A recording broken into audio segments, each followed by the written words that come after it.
Hi there, Dr. Gary here on the road. We sell dental practices nationwide. We are dental practice brokers. I was a dentist for 25 years and now I'm a dental broker. So today's topic is seller of $1 million dental office has a big decision to make. Sell private or sell to a DSO. We'll get into the decision-making process of what seems to be going on with the doctor. Before we start, as you know, we now have 10 employees. We're in 25 states and we're working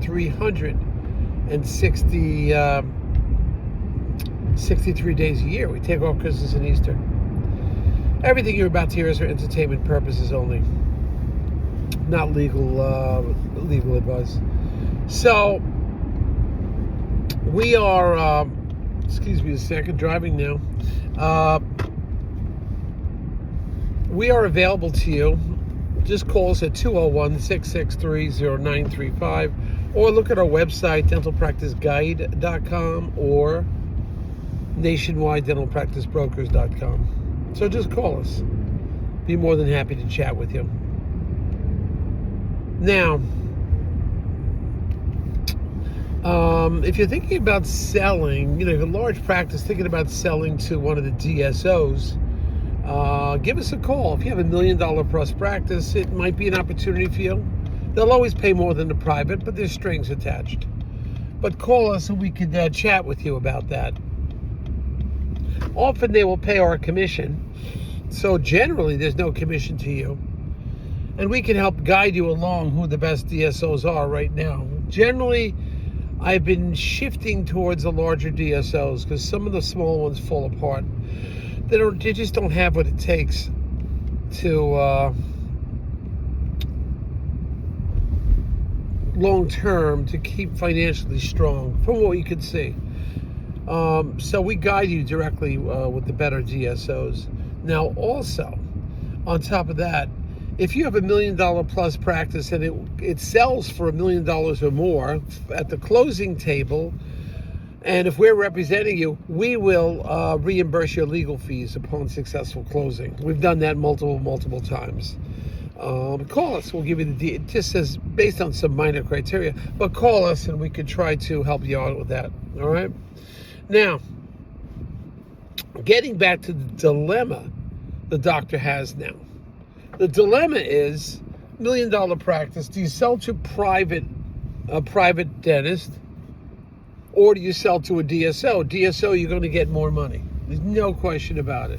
But then there's strings attached. And those strings are that they'll hold the money back. Maybe you get 65-70%, although there's one that does like 85-90%. But generally 65-70% payment at closing. They're holding 30-35% of your money. So the release of that money is dependent on certain criteria that, usually your collections have to remain level. Some of the DSOs base it on a current maintaining a level EBITDA, which is your net profit of a dental office, adding back in the cost of paying a dentist to work there. So there's a lot that goes on. And what do you have to consider? Well, there are some DSOs which are not releasing the money as easy after the 1 year. The holdback is usually 3 to 5 years. They pay a little bit each year, right? So the holdback of your money is based on this criteria, that it's either based on level collections or level EBITDA. And I just had a situation where they only paid the doctor 50% of the money for the first year. I think the practice went down a little bit, but are you going to blame the doctor or the DSO? Whose fault is that? That's something to consider. I do believe in the DSOs. I think they offer a great service, but you as a doctor have to make that decision. Do you want to take the chance that, but don't forget, they're going to give you 70%, but they're going to give you more money. So it's possible their down payment is equal to the amount of money that the buyer is going to pay. So it's something to consider, something to go over. What is the right decision? It's hard to tell. You've got to provide the seller with all the facts. The facts are, if the buyer pays enough money high enough, they're going to get probably more money down payment, but no more money after that at closing. Or sometimes they're going to get less. So they'll be waiting for the promise of everything to work out. Now you also have the practice loses its face, right? There's no more dentist that owns it. So that's something to consider sometimes, because now it's a corporate entity. You can just flip off the practices and sell to somebody else overnight. You don't have control over them. On the other hand, there's some DSOs doing a great job.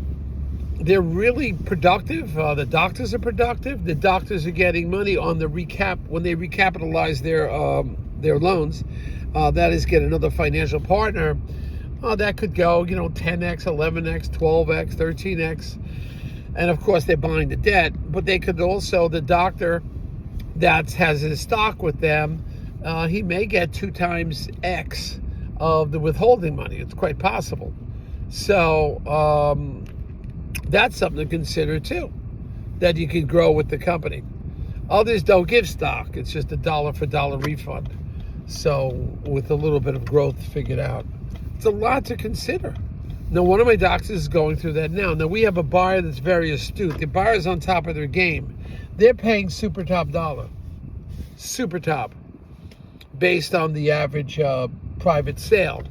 They're really paying big money. But they're excited about the practice. They see the vision. They know the competition is the DSOs. And the DSOs are going to pay significantly more money than they will.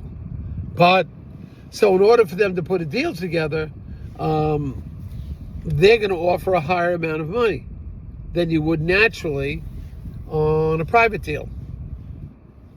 Because the DSO may be paying 100, 105%, 110% of the gross. Whereas the conventional buyer may be only paying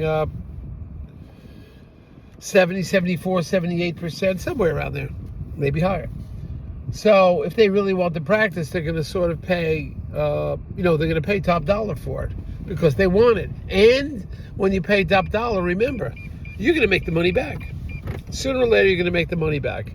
So if you, so to speak, overpay for something, if you want to use those words, eventually you're going to make the money back, because success rate of a dental office purchase is about 99.75%. So you'll make that money back. So it's something to consider. It's a dilemma. And we try to give the positives and the negatives. It depends on your risk tolerance as a seller. And we're going through that right now. Let's see what happens. I think they're leaning towards a private buyer. So check back. We'll have more on this story. Okay, if you like what you hear, hit the subscribe button. And we will keep you posted as new activities occur, new practices for sale and so forth. Don't forget, we got the cruise coming up January 24th, 2026. It's going to be great. I think I'm going to do that again in 27. So get ready and just call us and sign up for it. We'll take you on a great cruise. Have a lot of fun. We're getting the continuing education credits too, so very exciting. We'll have attorneys there, other sellers, other speakers, accountants. Works out pretty good. And we can come and party a little bit. And it'd be great in January to be warm. Thank you. Bye.